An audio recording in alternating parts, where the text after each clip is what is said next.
I didn't really want to make a video of me ranting about anything because, well, I am not really that kind of a person.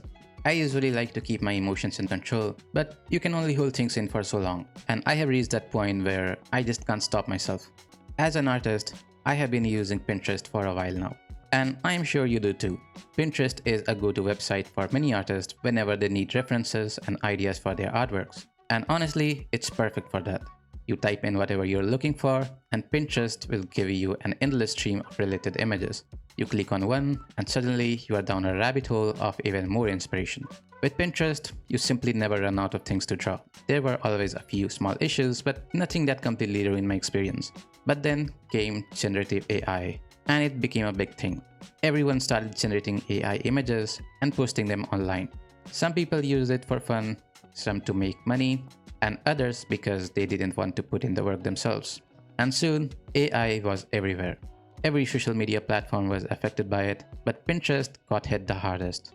Now, no matter what you search for, you will always see some AI images in the result. In the beginning, I didn't really think much of it. Like, if you want to make AI images and share them online, go ahead, I don't really care. For a while, I was able to ignore it, and Pinterest was still usable for me. But things have changed. Over the past few months, I have noticed that the numbers of AI images on Pinterest has increased drastically, to the point where I just can't ignore them anymore. Portrait references are one of my main searches on Pinterest because I love drawing portraits. And when I search for portrait references, I expect to see images of real people. But no, around 20% or more of what I see are AI images. Now tell me, why would I want to draw portraits of AI generated characters? Let's say I want to do some hair studies and search for hair references. It's even worse. It's more than 30% AI now. Again, why would I want to study fake hairstyles? And the problem gets even worse when you are searching for anime art styles. The number jumps to more than 50%. At that point, it just becomes completely unusable. For example, I was searching for references for Roronoa Zoro to make a fan art piece, and again, more than 50% of the results were AI images. And most of the rest were fan arts. Only around 10% were actually relevant to what I wanted. Now, here's the thing. When I'm looking for references, I want real stuff. Images taken by real people or artworks created by real artists. And there are plenty of those around. So for me, there's absolutely no reason to use AI images for references. Call me old-fashioned, but there will never come a day when I will use AI images as references. But if you wish to do it, I won't judge. I just don't want or need to use them. I want to study things that are human, and AI images aren't. So for me, it's really frustrating when I keep getting bombarded with AI content. And what makes it worse is the Pinterest algorithm. Let's say you come across an artwork that you think is from a real artist, but it's actually AI. You click on it, and now Pinterest thinks, oh, you clicked on an AI image. You must love AI art. Let me show you more of it. No, Pinterest, I don't want more of it.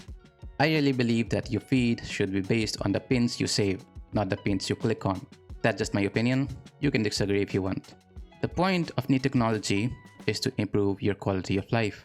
But in Pinterest's case, my quality of life has gotten worse. And it's not just me. A lot of other artists have expressed their frustration with this problem. And it's a problem that's only getting worse. Now, just to be clear, I don't hate AI. I love new technologies. And I believe it should keep moving forward. But the problem starts when that technology creates more problems than it solves. Like, what problem does an image generating AI actually solve? How would your life be worse without it? Honestly, I would say your life would be the same or even better. Some people like to argue that AI has democratized art, that now everyone can become an artist. Well, guess what? Everyone could become an artist. All you had to do was pick up a pencil and start drawing. Your problem isn't that you are talentless.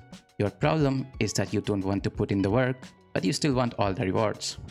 And these are the kind of people who post hundreds of AI images on sites like Pinterest, completely ruining it. Now, don't get me wrong, I still use and love Pinterest.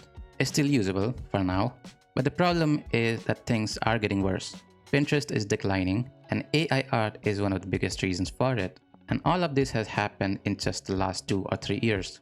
Where will Pinterest be in the next 2 or 3 years? Is this as bad as it gets? Or will it get even worse? For now, all we can do is hope for the best. And that was my rant video. Didn't really feel like a rant, but whatever. And I will see you in the next one. Goodbye.